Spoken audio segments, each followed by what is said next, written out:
kung mapapansin nyo, kung bakit pinupurso namin ang mga bagay na ito, kasi wala talaga kaming ibang alam para mapabuti ang isang tao kundi mailapit siya sa Panginoon. Kung babalikan natin yung dati namin na buhay, talagang nang miserable yung buhay namin. Kumbaga ay galing din kami sa pamilyang mahirap. Sa Bicol, ang trabaho ko ay nag-uuling ako. Nag-i-illegal kami doon, si mama nagdi-deliver kahoy. Kumbaga, yung buhay talaga namin noon, kaya kami, nakaka-relate kami sa mga tao talagang dumadaan talaga doon sa isang sitwasyon talagang hikaos ang pamumuhay, magulo ang pamilya, naranasan namin yan. Kung babalikan ko yung yung nakaraan namin, yung lolo ko, alam mo yung buratsero, yung naglalasing lagi, laging may galas, yung papa ko ganun din. Tapos laging nag-aaway yung mama papa namin, tapos kami ay magkakapatid nag-aaway. Kumbaga nagsusuruntukan kami niyan. Kumbaga yun yung buhay namin before na dumating ang Lord sa buhay namin. At kaya ganun na lamang ipinupurso namin ang mga bagay na ito kasi wala talaga kaming ibang alam para mapabuti ang isang tao ay mailapit siya sa Panginoon.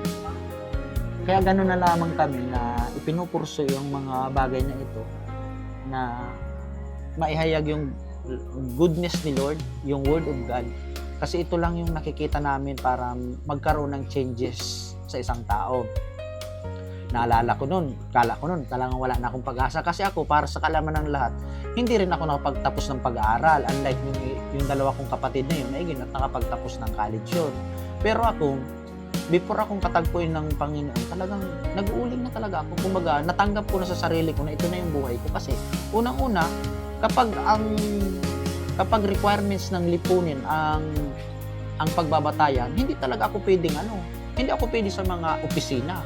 Kasi sa mga opisina brother, kailangan tapos ka ng may high degree ka para matanggap ka sa magandang trabaho. So, tinanggap ko na noon na ito na talagang buhay ko, mag-uuling. Nag-uuling ako noon. Tapos, alam niyo yung sinisibak na kahoy. Yung sinisibak ang kahoy. Yan, kulipapa. Minsan naman, yung talaksan. Yun ang trabaho namin sa bundok. Nag-uulan ng kalabaw, tapos nagkukupra. Kapag ikaw na lang nagkukupra na sa Bicol nagkukupra ka na, magagandang klase na yun kasi may kinukuprahan ka. Pero hindi yun talaga ang nagbigay sa amin ng ganda ng buhay. Kumbaga, dumating ang ganda ng buhay sa buhay namin, sa pamilya namin, nung ang Panginoong Kristo ay nagsimula na dumating sa aming buhay. Parang ganito lang din siya nagsimula. Naalala ko noon sa mga ganyan, nakaupo ako, tapos may nag-share ng Word of God, parang ganito. Pero yung pinagdadaanan nyo ngayon na nakikinig, dumaan kami sa ganyan. Sabi ko, na nakikinig ako noon, sabi ko, meron pa talaga ba pagpasa ng buhay ko? May mababago. Kumbaga, may doubt pa rin ako sa puso ko noon, kahit meron akong, yung una kong naririnig ang Word of God, parang ganito na, parang nagda-doubt pa rin ako sa puso. Parang imposible, Lord, na mababago pa ang buhay ko kasi unang-una, hindi naman ako nakapagtapos ng pag-aaral. Pero, dahil sa merong pangako ang Lord, ang Panginoong Kristo kanya sa mga kanyang salita, nangyari talaga yung mga magagandang bagay na ipinangako ng Diyos sa buhay natin. Kaya ito yung dahilan kung bakit pinupurso namin kahit dito sa ating trabaho na magkaroon talaga ng salita ng Diyos kasi meron talagang nababago sa isang tao kapag siya ay nasa Panginoon. Basta ito ang ma-assure ko sa inyo. Makinig kayo, ito ang masisigurado ko sa inyo. Kapag kayo nasa Panginoon, magiging maayos ang buhay ninyo. I hope na nandun sa inyong puso yung desire na ma-treasure pa si Kristo. Kasi kami as ginagamit ng Panginoon, ay ito lang naman yung part namin, maituro sa inyo ang goodness ni Lord. Pero pagdating ng kayo rin naman ang magdi-decide kung talagang susunod kayo kay Lord. Kung bakit natin pinag-aaralan ng salita ng Diyos? Kasi hindi natin makikilala ang Diyos without the Word of God. Kaya nga mapapansin natin sa kada sa may nagtitipon ay pinag-aaralan ng salita ng Diyos. Kaya nagpapasalamat ako sa Panginoon kasi sa ganito rin ako kinatagpo ng Panginoon na may nagsasalita about sa Panginoon. At doon nagsimula yung ng journey ng buhay ko. Naniniwala kayo na kailangan natin ng kaligtasan. Kapag ang isang tao ay tinanggihan niya na yung ginawa ni Kristo doon sa krus ay bayad yun sa kanyang mga kasalanan, doon nagkakaroon ng kapahamakan ng isang tao. Ibig sabihin, hindi na mapapahamak ang isang tao dahil sa kasalanan. Mapapahamak ang isang tao kapag tinanggihan niya ang nag-iisang hain sa kanyang kasalanan, si Kristo. Kaya ito yung pinag-uusapan natin ngayon, na yung kasalanan ay binayaran ni Jesus.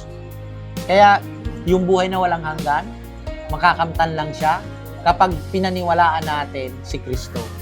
Na si Kristo ay bayad sa ating mga kasalanan, si Kristo ang nagsakripisyo para sa atin, si Kristo ang gumawa ng kaparaanan para tayo magkamit ng buhay na walang hanggan. Napakalaga ng pananampalataya ng bawat isa. Manampalataya ka kay Kristo para ikaw ay magkamit ng buhay na walang hanggan. Ang sabi sa Gawa 4:12, kay Jesucristo lamang matatagpuan ng kaligtasan, sapagkat sa silong ng langit ang kanyang pangalan lamang ibinigay ng Diyos, sukat ikaliligtas ng bawat sumasampalataya. Sabi sa Roma 6:23, sapagkat kamatayan ang kabayaran ng kasalanan, ngunit ang libreng kaloob ng Diyos ay buhay na walang hanggan sa pamagitan ni Kristo Jesus na ating Panginoon. So yan yung mga verse sa Bible na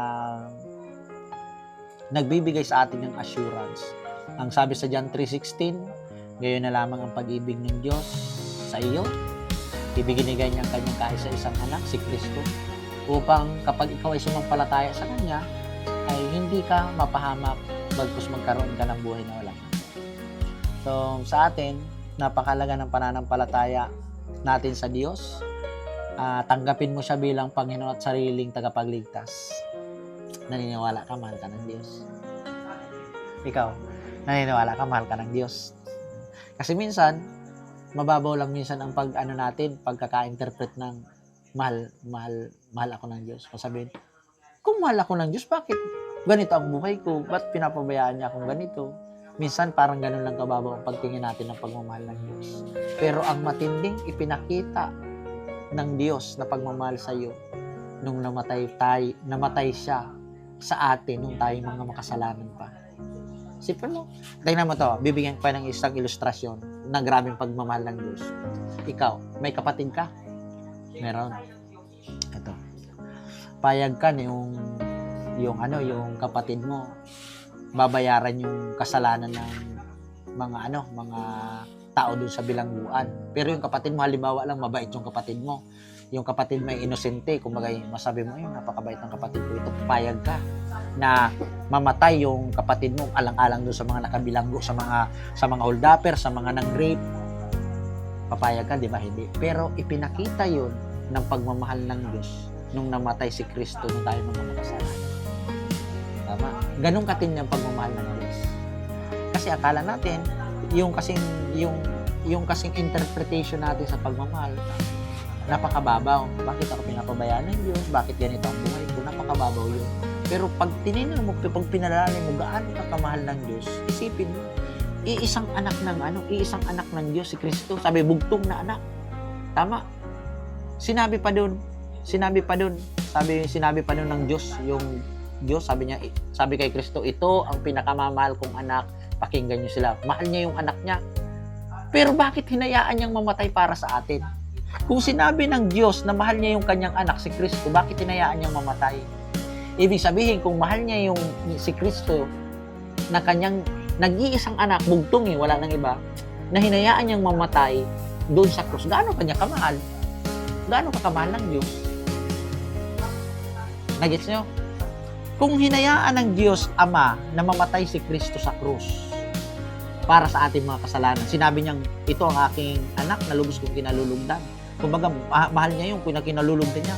Pero bakit hinayaan ng Diyos na mamatay para sa iyo? Ibig sabihin, doon pa lang nagpapakita na kung mahal niya si Kristo, mas mahal na mahal ka ng Diyos. Tama? Kung mahal niya si Kristo, mas mahal na mahal ka ng Diyos. dahil handa siyang ibigay ang kaisa-isa niyang anak para sa iyo.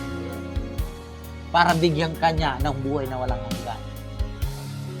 So, ganun katindi yung pagmamahal ng Diyos sa atin.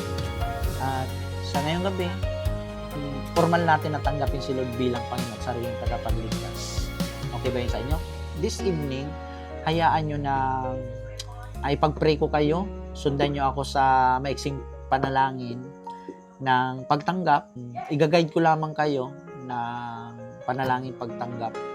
At kapag ito ay kung ay bukal sa ating puso itong prayer na ito, pinapakinggan ko. Amen. At tayo mananalangin sa panalangin pagtanggap. Pwede ko bang pwede ba tayong maghawak kamay? Ang ganyan. Magpipray tayo.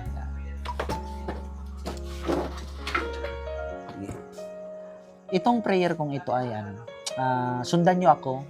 Panalangin pagtanggap sa Lord ay napakahalaga nito na isang hakbang sa ating pong pananampalataya kay Kristo. Amen. Una, kailangan natin na tanggapin sa ating mga sarili na tayo ay makasalanan. Tanggapin natin sa ating mga sarili na tayo ay makasalanan. Kasi hindi mo matatanggap ang Kristo kapag parang ang tingin natin sa ating sarili ay righteous. Tama. Kailangan natin tanggapin na tayo makasalanan para ma-receive natin ang totoong tagapagligtas. Amen. Inaamin ba natin na tayo makasalanan? Kasi baka sabihin nyo na ay hindi ako makasalanan kasi wala naman ako napatay na tao. Hindi. Lahat tayo nagkasala. Lahat tayo ay makasalanan dahil sa nagawa ni Eva at Adan. Nananalaytay sa atin ang dugo na makasalanan. Kaya kailangan natin ng tagapagligtas lahat. Tama? So, sundan niyo ako sa maiksing panalangin na pagtanggap sa Panginoon. Panginoon, sa oras pong ito, ako po'y nagpapasalamat sa iyo pong kaligtasan na inaalok sa amin. Ako po ay makasalanan at kailangan ko po ng tagapagligtas. At kayo yun, Panginoong Hesus. Salamat po sa buhay na ipinagkaloob niyo po sa akin. Sinasampalatayanan ko po ang iyo pong ginawa sa krus, na ang iyong sakripisyo, ang iyo pong mga sugat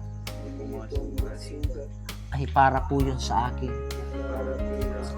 para po sa aking kasalanan. Salamat po sa pananampalataya na ipinagkaloob niyo po sa akin. Mula sa gabi pong ito, ikaw na po ang siyang patuloy na maghari sa aking pong buhay. Tinatanggap kita bilang Panginoon at sarili kong tagapagligtas sa ngalan ni Kristo Jesus. Amen.